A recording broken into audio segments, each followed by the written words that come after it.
Alright, welcome back. So in this video, I'm now going to talk about some visions that I had. As you can see, there's not much I wrote on the board. I'm just going to really be talking about it from memory. We're not really going to be talking about anything overly educational in this video, like the other videos. This is really just for the curious person, right, who might be interested in these visions that I had. So, I had two visions. And those, like I said last video, God will, when you show a dedication to God, He'll give you visions, He'll give you directions, He'll direct you to do certain things like that. And sometimes He'll give you very negative visions, so visions of hell. And He does it, I believe, to help people, so that people can give their testimony and tell other people about it. Excuse me, no matter how many NDE experiences people have, or visions people have of hell, people still ignore it, right? And they ignore it because other people ignore it, right? So that's what we talked about when it comes to the disease of self-righteousness, right? That is a spiritual disease in society, right? Everyone looks at these and they think like the atheists, or at least I know an atheist online who was talking about hellish NDE experiences and just was saying something about how, they might just be something in the mind.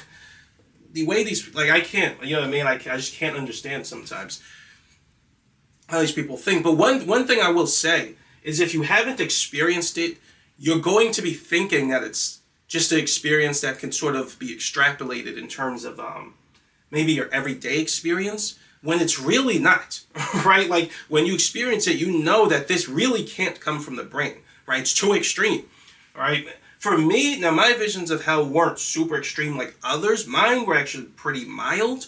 But where I seen something that went way beyond what I felt my brain was capable of was when I saw Jesus. That was an amazing experience, right? But I want to talk about that more toward the end of the book. I could talk about it here, but in the book I put it toward the end of the book because that's when it happened. So I'll just kind of wait till then to talk about it. But to go into this vision, and then later I had a healing from, I believe it was Jesus, right? That was also amazing, but it was just different from the one I saw that I put at the end of the book. So, basically to get into it, I may have put it in more detail in the book. When I first wrote it in the book, it was more fresh in my mind. Now, this was probably close to 5 years ago from now, at the time of this recording. But so, I was just going to sleep a regular day, like any other day, right? And I was listening to this Christian song, and I was charging spiritual energy. This was actually right when I stopped using psychic abilities. Because I was using psychic abilities for roughly a year. I was kind of practicing to use them, because I was trying to, they were basically just experiments to me, right? I was performing subconscious experiments as I was doing for years. And I wanted to demonstrate that the subconscious was truly supernatural, right? So I started using the ideas that I had, which it was nowhere near. It was the very basics, but it wasn't really anywhere near the understanding that I have now. So everything I've been teaching you about, those were really the early days when I was just coming up with the theory and forming it. But I was using, trying to use what I did know about it, the subconscious, to use psychic abilities. And I wanted to demonstrate that it was supernatural. And so like I said, I started having very negative experiences the more I started using psychic abilities, demonic experiences. And then I started having these dreams about me being in hell. That's not the vision I'm talking about, though. They were just regular dreams. And I would wake up and I'm like, it was so shocking because I never had that dream before. Never, right? And I'm like, and this is exactly what I was telling you about, how God will give you a message that gives you a reason to doubt, right? Now, if you truly just want to sin, or you want self-righteousness, and you don't truly want the goodness of God, right, you will ignore them. Or you'll come up with some type of justification for continuing on what you're doing anyway. But me, I really wasn't like that, right? In my heart, I don't believe I was like that, right? I was just literally trying to practice using psychic abilities so I could study these experiments. Because I've had experiences with God before that, right? Years before that. And it wasn't really my intention to sort of move away from God or get into New Age or any of that stuff. I was just trying to study psychic abilities. I was just trying to study the subconscious. But then, so I kind of ignored the dream. I'm like, maybe it was interesting, but and then I had it again. I think it was like 2 weeks later, right? Once again, right? It was that plus a whole bunch of demonic experiences that I started having, and I'm like, this all started. I'm having experiences I don't think I've ever had, right, in my life. I have had strange experiences before that, but not of this kind. This was a whole new variety. And I remember thinking about it, like this all started when I started practicing psychic abilities, right? And I would know that God was telling me to move away from that stuff, right? So I was like, okay. And then I finally gave it up, right? Because when I was first doing that, this was years ago, I had this idea like, I'm going to tell people about how to use psychic abilities. And I was basically thinking the way that I know now you're not supposed to, right? Because I didn't understand all of this at the time. I was thinking that I can sort of prove that psychic abilities exist, change the way people think about the supernatural, and sort of change society in the world or whatever.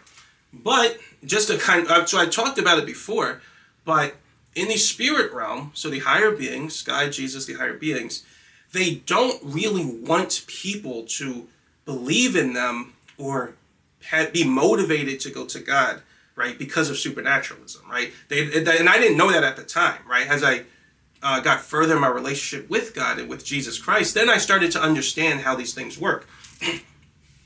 And I recognized that, like, no, they don't really want you to just use psychic abilities, make a prediction, see it come true, right? And the way psychic abilities work in terms of we'll talk more about that later, because I believe God still wants me to tell you guys how that stuff works, even though it's bad. And there's certain reasons why. So we'll talk more about that later when we get to that chapter. But he doesn't really want us to just use psychic abilities or influence objects with their chi and things like that, so people could say, the supernatural is real. If that's real, maybe God's real. Maybe, like, no, he doesn't want that, right? He wants you to, the way everything is set up, right, is exactly how he wants it, right? So not really the way the world is, but the circumstances of reality, right, where your psychic abilities are turned off. They're not really all the way turned off. They're just turned down, like they're turned way down. And so he wants people to come to him through faith and to know him through, he wants people to come to him through faith and to find him and know him from their desire for his goodness. That's what he's wanting, right? So despite all the things going on in the world, and despite how much knowledge you lack, right, if your heart is in the right place, if you truly seek his goodness, everything will work out exactly as it's supposed to. And like I said, that's what the test or the exam of life is based on. It's a test of your heart, not your knowledge or your mind. And so I was kind of disappointed at first when basically he was telling me to move away from that stuff. And because I was thinking that was really going to be the thing that was going to help the world and change the world. In terms of this theory of the subconscious. Now, at that time, I just kind of thought the subconscious could only be used for emotions, right? I didn't know that it was related to performance too. At that time, I hadn't set up a curriculum. I didn't even start writing the book yet. So there was way more stuff that came later that I realized there were so many more things I came to understand from studying the subconscious, and I didn't know any of that at the time, right? But so I stopped using psychic abilities, and then I was, I think right around then is when I first started having the ideas for the book, and I definitely wasn't writing it at that time, but I was starting to have the ideas for the book, but I was praying to God. I think I was charging spiritual energy too, because I couldn't wait to go back to charge it. Now, I didn't call it that at the time, right, but I did know how to charge spiritual energy to increase my connection to God. So I started doing that, and then I just went to sleep one regular day. I think it was really just a nap, right? That was kind of in my mind, right? I was like, I'm just going to take a nap for like I was really just thinking like maybe 20 minutes or so. I'm trying to think, no, this couldn't have been when I was writing the book. Let me see something. Because I think it was so much more fresh in my mind when I was first writing it in the book. And I think I did put that I was writing the book at the time, which is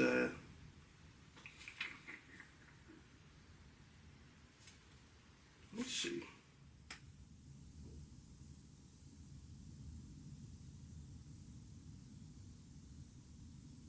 Yeah.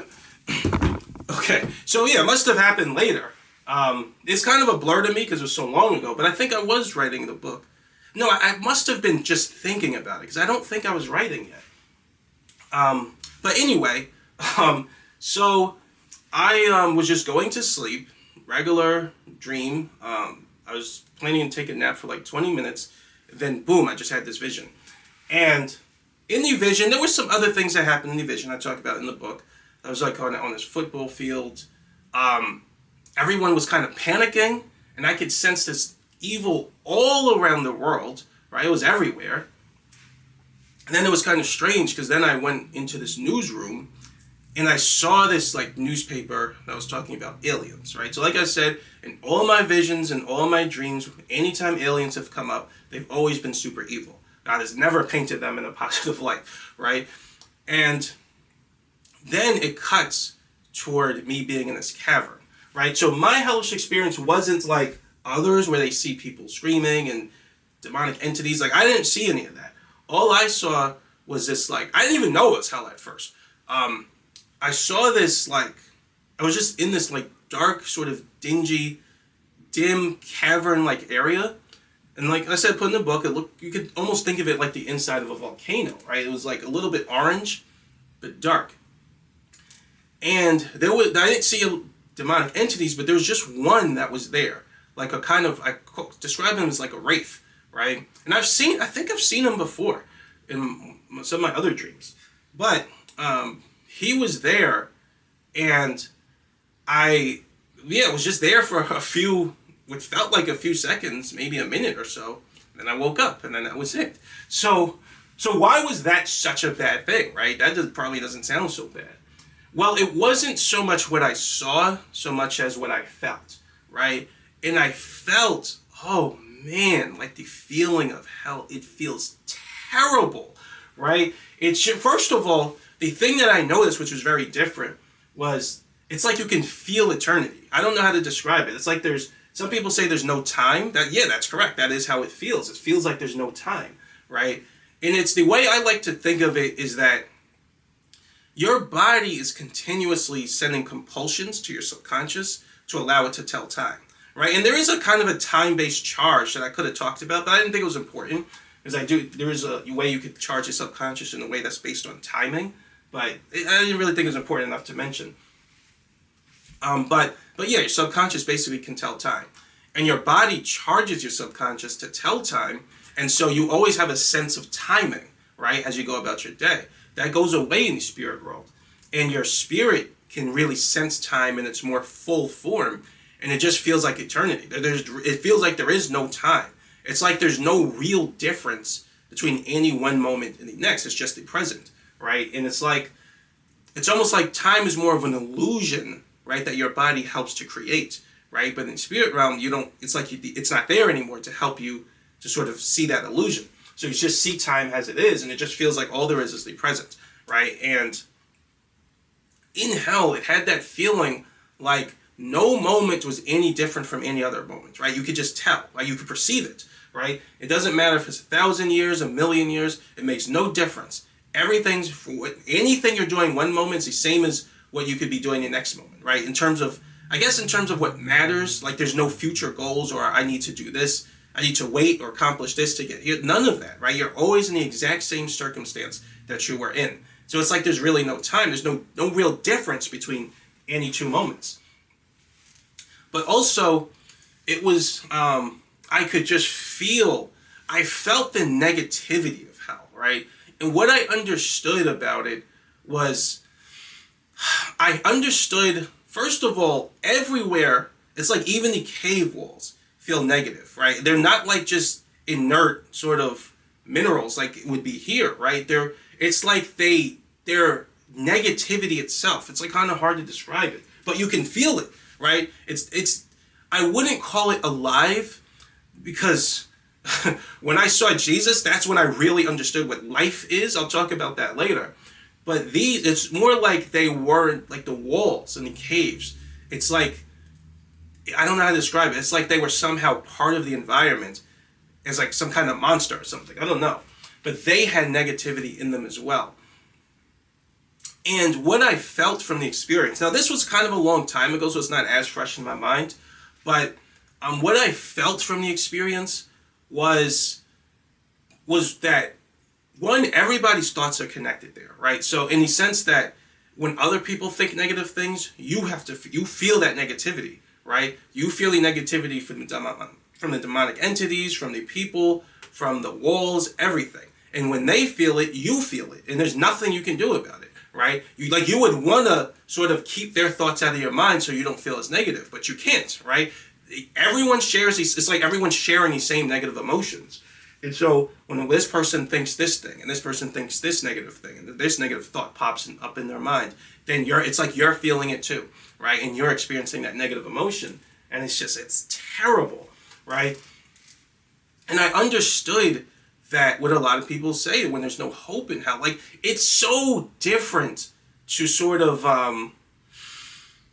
it's a very different sort of state of reality, right? In terms of, we're so used in this world to having some form of protection, right? Some authority figure we can run to, or we can sort of appeal to if we're being attacked or someone's tormenting us or whatever, right? So if someone's antagonizing us in some way, there's generally some way to get away from them or some authority figure to appeal to, and we're so used to that sort of structure. There, it's not like that, right? And what I understood is that demonic entities, we'll talk about them more in the next chapter, it's like we think that they're trying to sort of antagonize us and attack us here. And to a degree that's true, but what I really understood is that they're not really that interested in getting us here because they know they're on a tight leash. What they really want is to get us there, right? We don't think about that because we don't know what's beyond, right? So we're not really prepared properly. They know what's beyond, and it's like they're really waiting to get you there. That's what they wait for every single day. Like some people have had these experiences, right, where they say a demonic entity was like, yeah, I've been waiting to get you like your whole life or something like that. I think I heard more than one testimony like that. And I understood it, right, because that was kind of the same intuitive understanding I had from that experience, is they really want to get you there. And when you're there, there's nothing, right? There's no protection, it's a crazy feeling, right? And I understood that that's how it is there, right? They can antagonize you, bully you, torture you as much as they want to, and there's nobody you can run to. There's no, you know what I mean? There's no authority figure to say, please stop this, right? That's just how it is, right? So it was very, very, very scary and intense. And that was just a feeling, right? The feeling of it is just a feeling. Actually, I'll talk about my second vision, which I had recently as the time of this video. The feeling of it is just, it's hard to describe it because it is so negative and empty and depressing, right? It's just a purely negative feeling.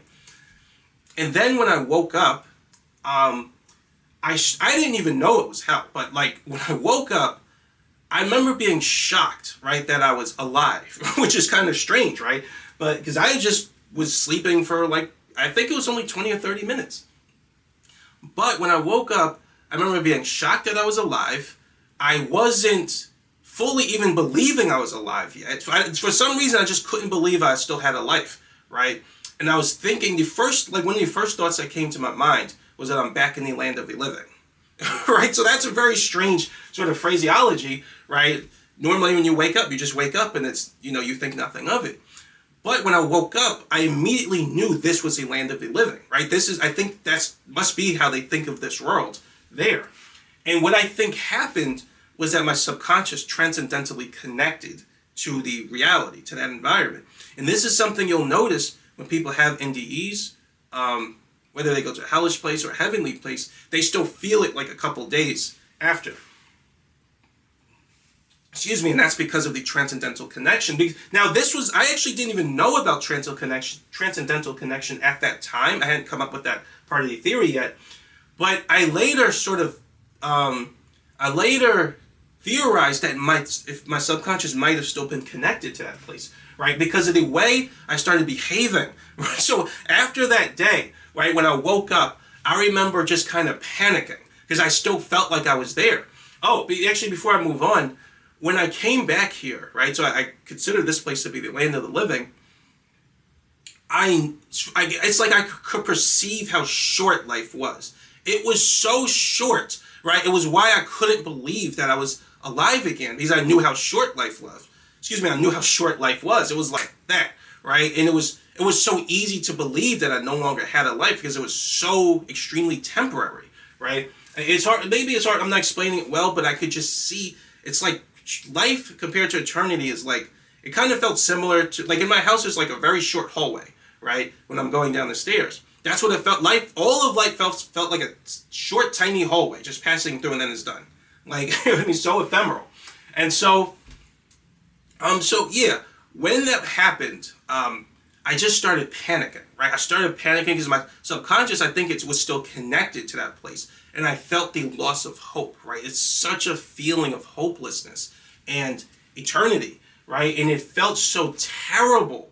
And it's like I started panicking and I'm like, yeah, I think there's a word for it. I forgot what it is. It's like Hades phobia or something like that. It's like when you have a phobia of hell. Like I definitely started having that, right? And I didn't even see the worst parts of it, but I could feel it. That was all it took, right? I could just feel it. And I remember thinking like, no matter what I do, I have to make sure I do everything, live my life in a way where I don't go there, right?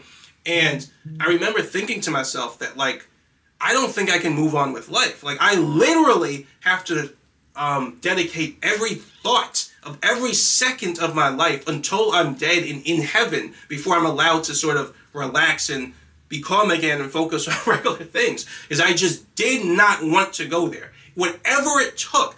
And I remember being so like, it was hard for me to relate to people. Now this was only a few days, but I remember it being hard for me to relate to people because everyone else is just going about their life having no idea about this place. And I'm like it's so crazy because I'm like, people don't know the stakes, right? That place is real, right? That place is there. And it was so amazing to kind of see it from that perspective. You know, all these people kind of living their lives just kind of like whatever, right? And they don't know that this place is like kind of, they're almost hovering above it, right? Well, just a small step and boom, but they don't realize that.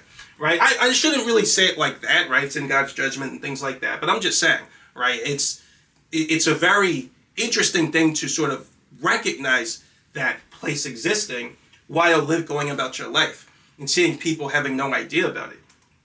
And so I remember I started panicking, right? So I started, I have to fix the thing. So I remember I started panicking and I started to kind of almost started losing my mind, right? Because I just could not get my mind off that place. Now, at that time, I didn't know about not statements. I didn't know about, around that time was the first time I started learning about actually deep charging, right? So I knew a tiny bit about charging, but that was the first time I learned about deep charging.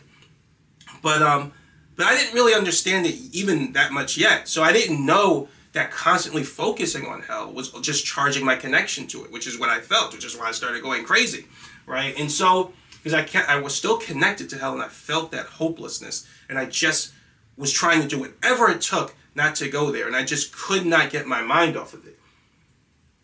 And so then I prayed to Jesus, because I'm like, I don't think God would give me this experience, right, for me to go crazy, right? And so I prayed to Jesus to help me heal from it. It was something like that. And then I went to sleep, and I don't remember what I dreamed, but when I woke up, as soon as I woke up, I just thought of Jesus. And then I felt this feeling. It was such a pure feeling of love and peace. It was amazing, right? And it only lasted, like, I would say a few seconds, but oh man, it felt so nice.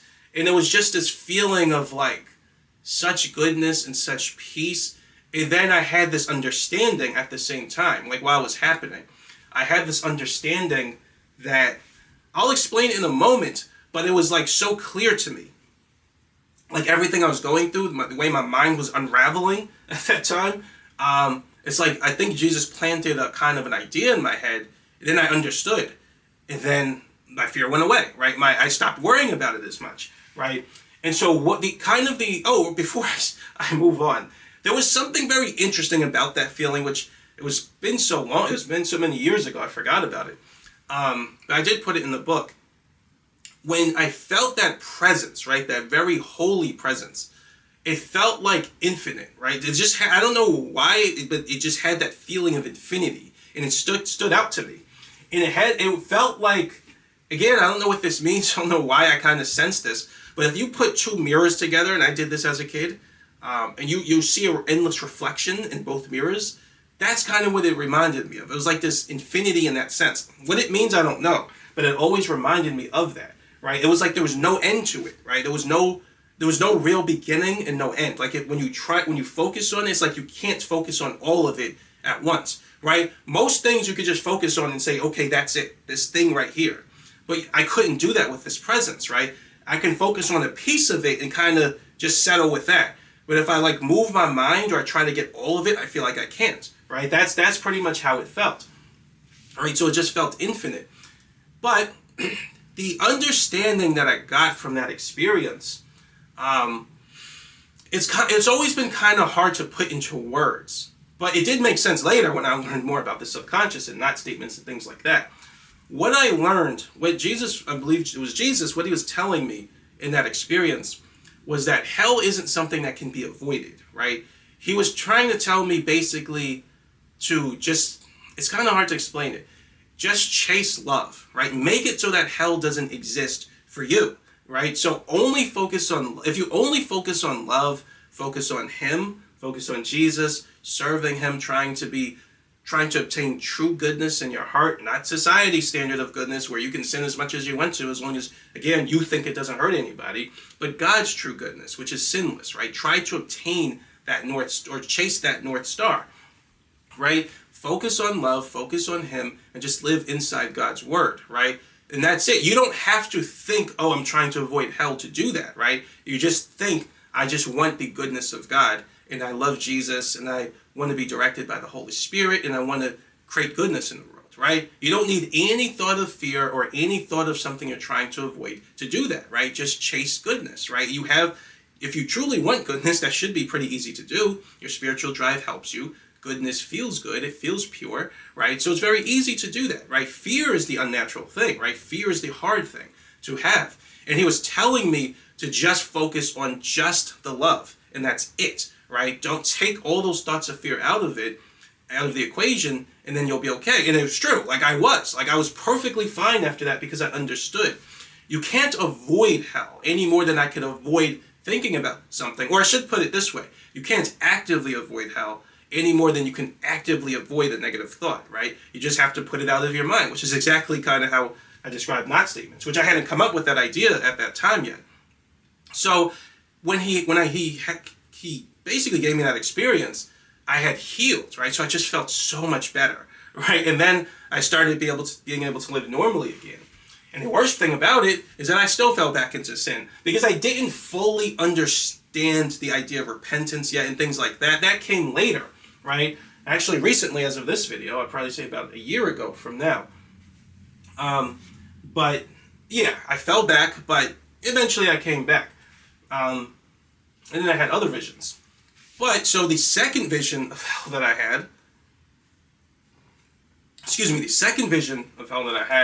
came actually recently. So as of the time of this recording.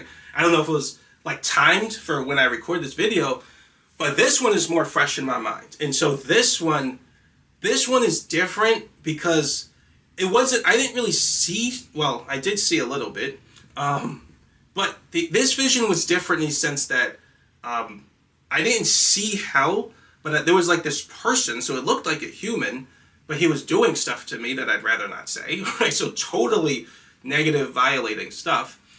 But it was also what I felt. So this time I think I had more of the feeling of hell, right? So I had a more of a toned down version of it before, And this time, I think God allowed me to feel a little more of it. I think my faith now and my mind now is more mature than it was before, so I can handle it a little bit better now. But yeah, so this time, the feeling, like he allowed me to feel how, like I said, just a little bit more intensely in terms of just how it feels, like the emotional state you're in and how.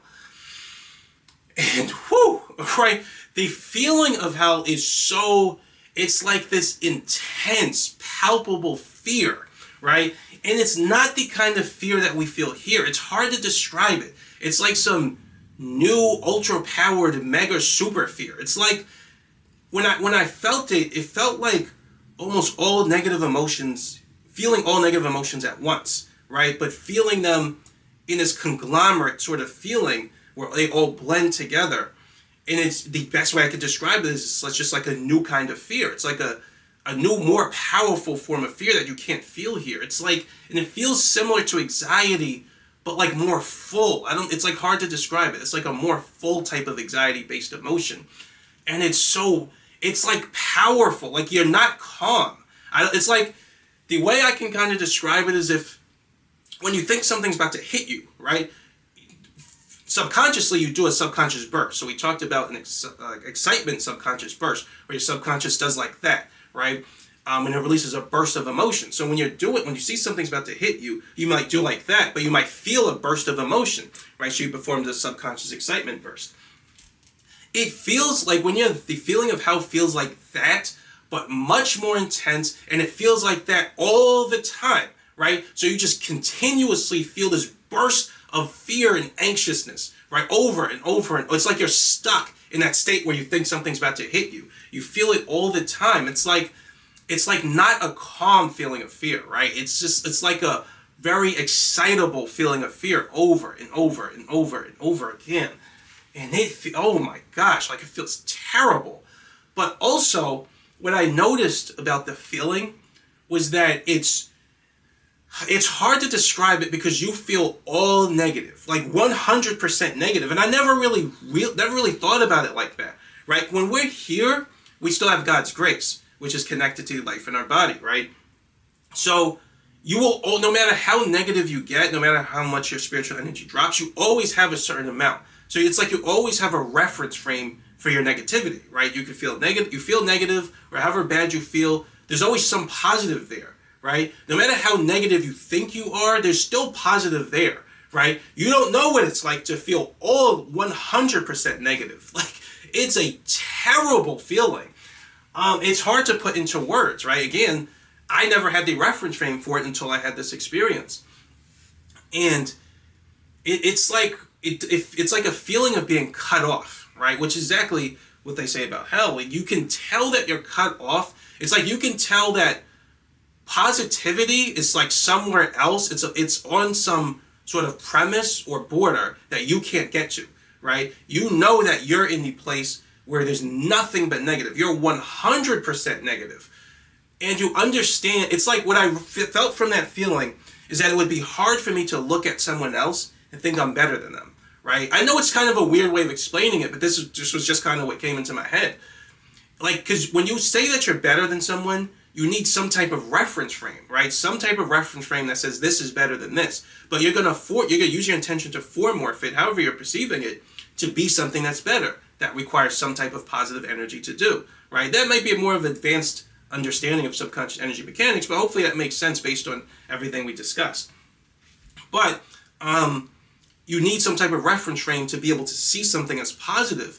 But when you're all negative, it's like you can't. You know that you're the same piece of crap as everyone else you see as a piece of crap, right? And it's like, it's hard to accept it, right? It's hard to accept that no one who's bad thinks they're bad. But when you're there, it's like you can't. You know you're bad because you feel all negativity, right? We feel 100% negative. You're just as much a piece of crap as a demonic entity. You're just as much a piece of crap as a demonic entity's there, right? You can't look at them and think they're worse than you or you're better than them, right? It's like I don't know if I'm explaining it right, but it's just like you can't because you're all negativity. And I think, for people that go there, it's got to be hard to accept that they're the bad person, right? And oh man, it's a very, very intense, palpable fear and type of anxiety. And it's just a super negative feeling. Like it's horrible, man. But I didn't see like creatures and things like that. I think God just allowed me to feel. And I don't think I even felt all of it. He just allowed me to feel a little bit of what hell feels like. And oh man, like it is a terrible emotion, right? To feel all negative is whoo, right? Again, we've never experienced that. Like to feel it at 100% is just, it's really bad. And then, but what happened is the same thing that happened before. I noticed, now this time I know much more about the subconscious. So I could feel my subconscious was still connected to hell. And so what I tried to do, because I felt so negative and so dark, I tried to charge spiritual energy the way I normally do. So I'd focus on Jesus and try to connect to him. And then it was crazy because I couldn't do it, right? I could feel it. It was like I could feel this energy rising in me, and then it would just stop. And I kept trying to push, and it wouldn't push, right? I couldn't do it, right? Which that's never happened to me before. Spiritual energy is like the easiest thing to charge because it's so natural to connect to God, right? It gets hard to charge when you sin. But if you stop sinning, right, you can deep charge it and reach the higher levels. So I've been in a state of repentance, right, as far as I know. And so normally it's really easy for me to charge spiritual energy. But when I was doing this, it's like I couldn't. It's like something kept blocking me, right? And it took all my strength to be able to just get a little bit more of a push with spiritual energy. And then as the day went on, I would notice that feeling of hell going away. And then it was a little easier for me to charge spiritual energy again. So my theory is right. Like now that it's happened again, right? That I was transcendentally connected to hell, right? So that happened for a little while longer, then it goes away. And other people who've had NDE experiences with hell will describe the same thing, right? It's like the feeling sticks with them for a few days before going away. But yeah, so that was basically my experience. I just want to say that, I don't know, in near-death experiences, right, some of them say hell is real. Well, they pretty much all allude to the idea that hell is real. But some say it's forever, some say it's not. I don't know what the answer is. I think that's part of life. But what I'll say is, well, we'll talk more about these ideas in chapter 10. Which has to do with trusting in God and receiving knowledge from him.